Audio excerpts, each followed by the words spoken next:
Start कर रहे हैं, जिसमें हम लोग विद्युत जो हमारा चैप्टर है भौतिक विज्ञान का, उसको आजकल हम लोग डिस्कस कर रहे हैं।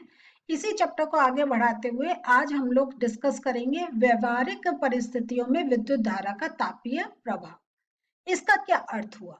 तो जैसा हम लोगों ने इससे पहले वाले सेशन में सीखा था कि विद्युत धारा का एक तापीय प्रभाव होता है, एक उसका हीटिंग इफेक्ट आता है, और जब जब करंट फ्लो होता है उसमें हीट जनरेट होती है।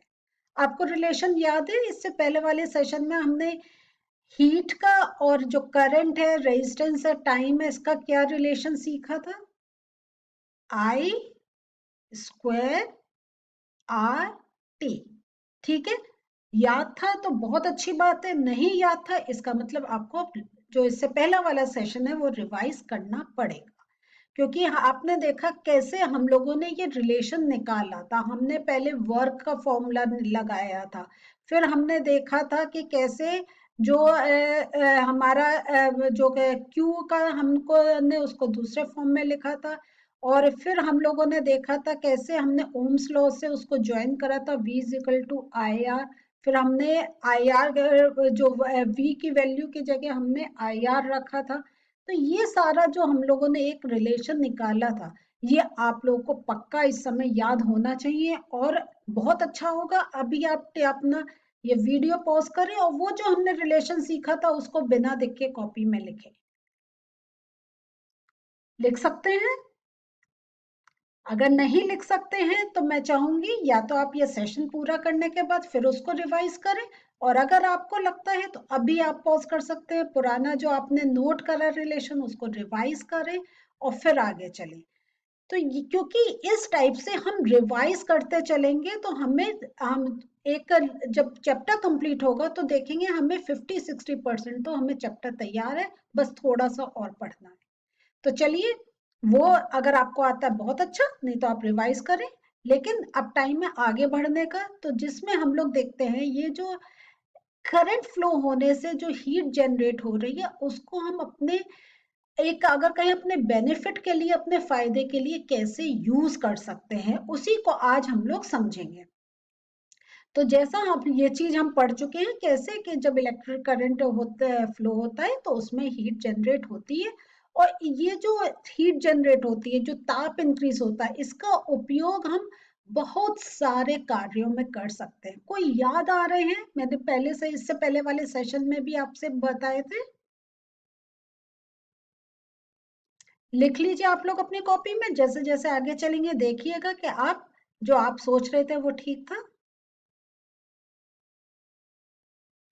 उम्मीद करती हूँ आप लोगों ने अभी कुछ अपने पॉइंट्स नोट कर लिए होंगे, नहीं तो दिमाग में चला लिया होगा। तो देखते हैं कैसे कैसे हम ये जो ताप का प्रभाव है किन किन माध्यमों से हम उसका उपयोग में ला सकते हैं। तो सबसे पहला एग्जांपल आता है आपका बल्ब का। ये देखिए, तो ये बल्ब कैसे, क्या ऐसे ही जल जाता है? नहीं, है ना? हमें इसका भी स्विच ऑन करना पड़ता है तब ये जलता है। मीन्स इसका भी ये जो बल्ब है वायर के थ्रू हमारा प्लग या स्विच से कनेक्टेड है, जब ऑन करते हैं तो ये बल्ब ग्लो उठता है या ग्लो करता है। ठीक है, तो ये जो इसमें क्या होता है कि ये जो बल्ब होता है इसके अंदर ये जो आप पतला वायर देख रहे हैं इसको हम फिलामेंट या तंतु कहते हैं, और ये टंगस्टन का होता है। और इसका जो गलनांक है देखिए इतना है, 33,800 सी। मतलब मीन्स ये गलेगा इतने हाई टेम्परेचर पे, इसका मतलब है हम काफी हाई टेम्परेचर इसके थ्रू फ्लो कर सकते हैं। तो ये जो इसका ये जो तंतु है, ये जो फिलामेंट है, ये क्या है, ये एक प्रतिरोध की तरह कार्य करता है और एक रेजिस्टर की तरह काम करता है, और जो हमारा जो इलेक्ट्रिक करंट इसके थ्रू फ्लो होता है उसको वो ऊष्मा में परिवर्तित कर देता है। और इसके कारण क्या होता है, ये फिलामेंट लाल हो जाता है। प्लीज यहाँ पे आप नोट कर लीजिए, ये लाल है, लाल लिखना रह गया है यहाँ पर। ये लाल फिलामेंट लाल हो जाता है। ठीक है, और इसमें क्या होता है, एक हम अक्रिय मीन्स नॉन रिएक्टिव गैस या तो ये है कि आर्गन या नाइट्रोजन इससे हम भर देते हैं। तो ये जो होता है तंतु को, ये जो हम गैसेस बढ़ते हैं, ये तंतु को जलने से बचाता है। और जब ये एक अगर क्या, वही जैसा मैंने आपको पहले बताया था, रेड हॉट हो जाता है, तो इसमें से एक क्या होता है, एक प्रकाश निकलना शुरू हो जाता है। तो देखिए, जैसे अगर हम सूर्य की बात करें, तो सन क्या है, वो अंदर से के वो एक इतना ज्यादा हीट अप है, इतनी ज्यादा उसमें हीट है कि वो ग्लो करता है। या हम देखें, जैसे आपने देखा होगा लोहार के पास, जब लोहे को वो बहुत तेज गर्म कर लेता है, तो नहीं है वो उसमें चमक सी आ जाती है, कहाँ काला, कहाँ एक रेड, तो इसको रेड हॉट आयरन भी हम लोग बोलते हैं। तो ऐसी ये जो तंतु है, जब हम करंट पास करते हैं, वो इतना ज्यादा गर्म हो जाता है कि वो एक लाइट देनी शुरू कर देता है, और इस प्रकार जो हीट एनर्जी है वो हमें लाइट एनर्जी में बदल जाती है। दूसरा जो हमारा चल रहा है वो है, एक और एग्जांपल, वो है इस्त्री की, आयरन की। तो ये आयरन मीन्स प्रेस, ठीक है। इसमें क्या होता है, यहाँ पर ये कॉइल्स होते हैं, ये जो आपको लाइनें दिखाई दी है ना, ये कॉइल्स होते हैं, और इनका भी जो गलनांक होता है वो बहुत उच्च होता है। तो देखिए, हर जगह हम कह रहे हैं उच्च गलनांक, क्यों कि वो, क्योंकि जब हम कोई चीज हीट पास करते हैं तो क्या होता है, वो मेल्ट होनी स्टार्ट हो जाती है जब ज्यादा हीट होती है। लेकिन बहुत, मतलब उसके अंदर इतनी कैपेसिटी हो कि बहुत ज्यादा अपने अंदर ले सके और मेल्ट नहीं हो, तो इस टाइप की जो हम एलिमेंट्स यूज करते हैं। तो इसमें क्या होता है, इसमें हम इलेक्ट्रिक करंट इसमें देते हैं, तो ये क्या हो, जो फिलामेंट्स हैं यहाँ पे, ये जो आपके जो ये कॉइल्स हैं, ये क्या होता है, गर्म होके ये एक काफी अंदर से अपनी हीट एनर्जी जनरेट कर लेती है, एक ऊष्मा उत्पन्न कर लेती हैं। और फिर ये इसके ऊपर हमारी एक होती है प्लेन प्लेट। तो अगर आप चाहें तो इस सेशन के बाद, लेकिन मैं हमेशा कहती हूँ, अगर कोई कंफ्यूजन है, आपके हाथ में वीडियो है, पॉज करिए और जाइए प्रेस उठा के देखिए। तो इसके ऊपर आपको एक क्या मिलेगा, एक और प्लेट कवर्ड मिलेगी। तो जो, और वो जो होती है, वो हीट अप होकर आपके जो कपड़े आपके वैसे गंदे से क्रश आउट हैं, उन पर रखते हैं, और उस हीट से वो फ्लैट हो जाते हैं, जिसको हम कहते हैं प्रेस हो गई। तो इस प्रकार से प्रेस कार्य करती है, और ये आप जानते हैं, जब इसको हम प्लग इन करते हैं तभी यह हीटअप होती है, और वो जो इसके ऊपर जो प्लेट ढकी है, वो यहाँ की एनर्जी, जो हीट एनर्जी है, वो उस पर ट्रांसफर हो जाती है, और हमारे कपड़े प्रेस हो जाते हैं। एक और एग्जाम्पल हम देख रहे हैं आज, वो है हीटर का। तो ये हीटर, तो जैसा मैं आपको 2 बार अभी बल्ब के एग्जांपल में कहा था, कोई चीज बहुत गर्म हो जाती है तो वो लाल लाल ग्लो होने लग जाती है। तो ये हीटर तो इसका बहुत अच्छा एक और एग्जांपल है।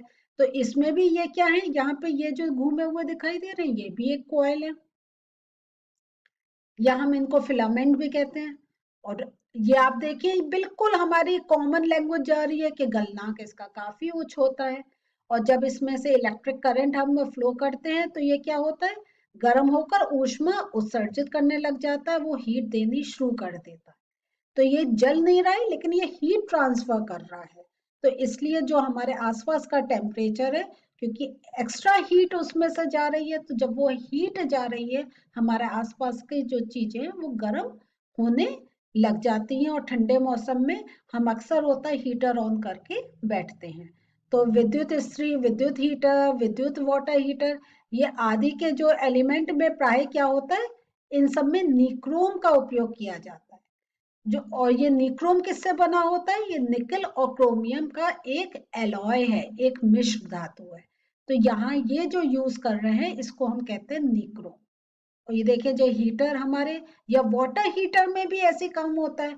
अगर बहुत से घरों में इमर्शन रॉड भी यूज होती है पानी गर्म करने में, तो देखते हैं कैसे वो एक लंबी सी रॉड होती है, और यूं यूं कॉइल घुमा हुआ होता है, और फिर उसको हम पानी में डाल देते हैं, और वो गर्म होती है, और अपने अंदर से वो हीट निकालती है, जिससे जो ठंडा पानी होता है वो गर्म हो जाता है।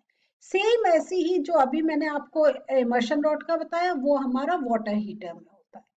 वो क्योंकि बड़ा एक कंटेनर होता है, और वो इंसुलेटेड होता है, मींस उसके अंदर जो चीज रहती है वो काफी देर तक गर्म रह सकती है, उस क्योंकि हीट ना तो बाहर जा सकती है और जो बाहर की ठंडक है वो अंदर नहीं आ सकती, तो काफी देर तक टेम्परेचर मेंटेन रहता है। और इस प्रकार जो रॉड गर्म हो रही है हीट देने से, वो पानी भी गर्म हो जाता है और हम उसका यूज करते हैं ठंड के दिनों में। इसके साथ जब हम हीटिंग इफेक्ट का देख रहे हैं तो ये इलेक्ट्रिक फ्यूज भी एक चीज है जो हमें अगर कहें तो एक करंट पास करने के उसमें कंट्रोल करती है। तो इसमें क्या होता है कि आप देखते होंगे कि घर में कभी अगर बिजली चली जाती है हम कहते हैं फ्यूज उड़ गया होगा। तो फ्यूज उड़ गया का क्या मतलब है? वो जो फ्यूज होता है वो इस प्रकार से एक पतला एक फिलामेंट होता है जिसका एक जो कैपेसिटी होती है एक पर्टिकुलर हीट लेने की। लेकिन अगर उससे ज्यादा हीट जा रही है तो ये देखिए इसकी ये मेल्ट हो जाता है और टूट जाता है, तो करंट आगे फ्लो नहीं हो पाता और इस प्रकार जो हमारे जो इलेक्ट्रॉनिक जो चीजें हैं वो खराब होने से बच जाती हैं। और ये जो हमारा फ्यूज होता है ये भी क्या है, किसी ऐसे धातु या मिश्र धातु के तार का टुकड़ा होता है जिसका गलनांक उचित हो। अब यहाँ पे देखिए इस लाइन पर ध्यान दीजिए, जिसका गलनांक उचित हो। अब तक हम लोग पढ़ रहे थे उच्च हो क्योंकि वो हमें उतना हीट जनरेट करनी थी, लेकिन ये इसमें उचित हो कि इतना ही टेम्परेचर पास होना चाहिए। इससे ज्यादा अगर होगा तो हमारा जो इलेक्ट्रॉनिक चीज है वो खराब हो सकती है क्योंकि ज्यादा करंट चला जाएगा। तो उसमें इतना ज्यादा करंट नहीं जा पाए तो बीच में एक फ्यूज के थ्रू कनेक्शन होता है। और जैसा मैंने अभी थोड़ी देर पहले बताया था कि ज्यादा होने से ये कनेक्शन तोड़ देता और करंट आगे नहीं जा पाता है। और विद्युत फ्यूज अगर देखें तो ये बहुत से घरों में इस प्रकार का भी होता है। तो एक्चुअली ये पूरा सॉकेट इसके अंदर घुसा होता है, ठीक है। तो ये और इस सॉकेट में क्या होता है, यहाँ ये जो आपका टर्मिनल है और ये जो टर्मिनल है इसमें फ्यूज वायर जोड़ देते हैं और जो घर के कनेक्शंस होते हैं वो इसके थ्रू जाते हैं। तो अगर हमारा किसी एक डिफॉल्ट से ज्यादा करंट गया तो ये यहाँ जो तार लगा होता है वो टूट जाता है। तो जब ये टूट गया तो इसके थ्रू जो कनेक्शन जा रहा है वो खत्म हो जाता है और इस प्रकार हमारी किसी भी चीज का नुकसान होने से बचता है।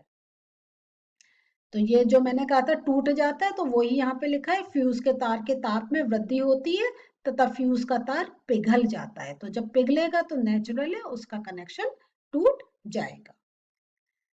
अब जैसे अभी मैंने जो कहा कि एक पर्टिकुलर टेम्परेचर का होना चाहिए, तो देखिए कहीं हमें जो हमारे इलेक्ट्रॉनिक इंस्ट्रूमेंट्स होते हैं कहीं हमें 1 एम्पियर चाहिए होता है, कहीं 2, 3, 5, 10 ऐसे करके अलग अलग एम्पियर के हमारे करंट फ्लो की जरूरत होती है। और अगर उससे ज्यादा करंट फ्लो होगा तो वही फ्यूज का तार पिघल के कनेक्शन को हटाएगा।